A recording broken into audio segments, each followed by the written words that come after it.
자, 보험약관에서 정하는 귀의 장애, 난청 데시벨을 일정 수준 이상 넘겼는데 인공와우 수술을 했다고 장애가 아니라고 합니다. 어떻게 될까요?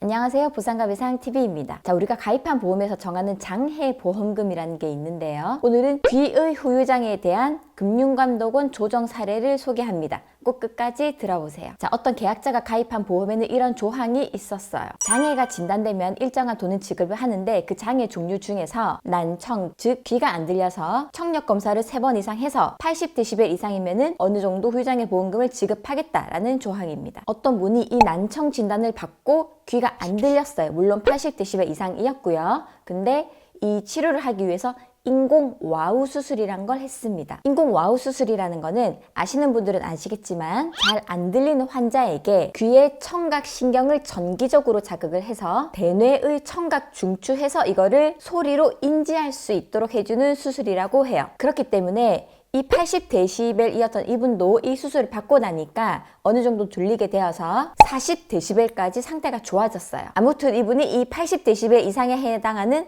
후유장애 보험금을 청구를 합니다. 나 약간의 정해진 대로 질병으로 인해서 80dB 이상이니까 이 정도 돈을 달라. 그랬더니 보험사의 답변은 이거였어요. 만약 당신이 인공와우 수술을 안 했다면 계속 80dB이었겠지만 인공와우 수술해서 40으로 좋아지지 않았냐. 그러므로 당신의 최종 장애는 40dB이다. 우리가 정한 약관에는 40dB짜리는 없다. 그래서 우리는 돈을 못 줍니다. 이렇게 얘기를 하는 거죠. 자, 여러분 어떻게 생각하세요? 어떻게 보면 보험사 입장도 조금 이해가 되나요? 원래 장애라는 개념 자체가 그 질병에 대한 치료를 했음에도 불구하고 영구하게 남는 걸 얘기하기 때문에 어떻게 보면은 보험사 입장도 이해는 조금 되기는 해요. 자, 그러면은 여기서 좀 더 개념을 자세하게 살펴볼 필요가 있습니다. 치료의 개념에 대해서 말이죠. 어떤 분이 뇌출혈로 인해서 신경 손상으로 마비가 되었어요. 당연히 처음엔 움직임이 없겠죠. 장애율이 높겠죠. 근데 이 뇌출혈 치료가 잘 되고 하다 보면은 마비가 어느 정도 풀릴 거고요. 그러면 장애율이 낮아질 겁니다. 이거는 보험사가 말하는 치료가 맞아요. 그런데 인공와우 수술은 앞에서도 말씀드렸죠. 질병이 발생한 거는 귀라는 신체 기관인데 인공와우는 이 질병이 발생한 귀라는 신체 기관을 치료하는 게 아니라 뇌의 신경을 자극해서 뇌에서 이 소리를 들을 수 있도록 어느 정도 보조를 해주는 역할을 해요. 그래서 이 상황에서 우리 계약자 입장에서 주장할 수 있는 거는 보험사 너네는 지금 인공와우 수술로 나의 난청이 치료가 되어서 장애보험금을 줄 수 없다고 하지만 첫 번째, 자, 내가 받은 인공와우 수술로 귀가 들리게 된 것은 그 수술로 나의 질병이었던 청력 자체가 회복이 된 게 아니라 뇌에 보조기구를 장착해서 청력 기능을 보완한 걸로 해석하는 것이 합리적이다. 자, 이거를 다른 경우에 비교해서 생각을 해보면요. 우리가 손이 절단되거나 다리가 절단되는 경우 의수 또는 의족이라는 보조기구를 사용하죠. 자,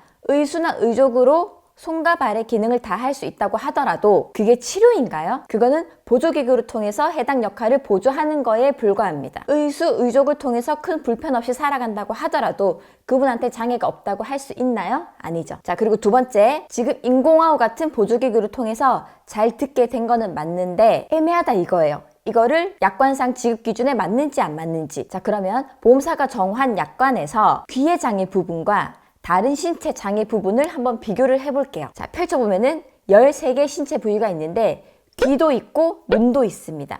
눈이 있네. 눈을 한번 볼까요? 그런데 보니까 보험사가 만든 약관에서 눈의 장애에서는 교정 시력, 즉 안경이나 렌즈 등 모든 교정 수단을 통해서 측정을 한 것을 기준으로 시력이 뭐 얼마 이하이면 얼마 지급 이런 식으로 정해놨다는 거예요. 그런데 귀의 장애에서는 이 인공와우라는 교정 전을 기준으로 할지 후를 지급으로 할지 정해놓지 않았어요. 보험사가 애매하게 약관을 만들어놨네? 라는 겁니다. 그래서 이 애매한 조항에 대해서는 작성자 불이익의 원칙에 의거해서 작성자인 보험사에게 불이익하게 계약자에게 이익이 돌아갈 수 있도록 해석을 해야 된다는 거예요. 자, 그럼 여기서 잠시 작성자 불이익의 원칙이 뭐냐? 우리 보험계약의 기준으로 삼은 약관은 누가 만들었죠? 우리가 만들었나요? 아니죠. 보험사가 만들었죠. 그런데 이 보험사가 만든 약관 내용 중에서 뜻이 명백하지 않은 경우에는 고객에게 유리하게 해석해야 한다는 원칙 원칙이고요. 이 원칙은 우리나라 약관의 규제에 관한 법률 제5조 제2항에 규정되어 있습니다. 자, 그래서 약관 조항 가운데 그 의미가 불명확한 점이 있거나 하나의 조항에 대해서 법적으로 적어도 2가지 이상의 해석이 가능한 경우, 이런 경우에는 그런 조항을 만든 보험사에게 불리하게, 계약자에게 유리하게 해석하라는 원칙이에요.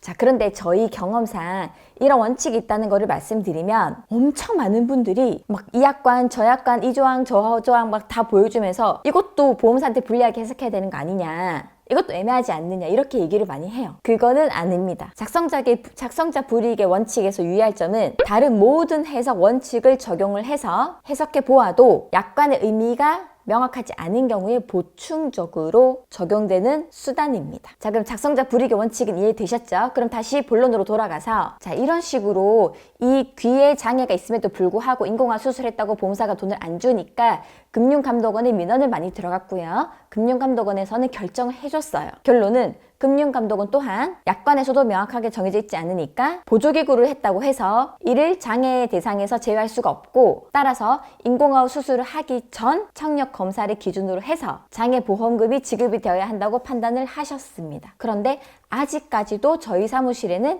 이거에 대한 문의가 상당히 많이 들어옵니다. 그것은 모르겠어요. 보험사 담당자가 일부러 그러는 건지 아니면은 정말로 몰라서 그러는 건지. 자, 그래서 만약에 이런 일을 겪으신 분이라면은 분명하게 얘기하세요. 금융감독원에서 나랑 똑같은 일에 대해서 조정이 있었고 해당 조정 번호는 제2009-14호입니다.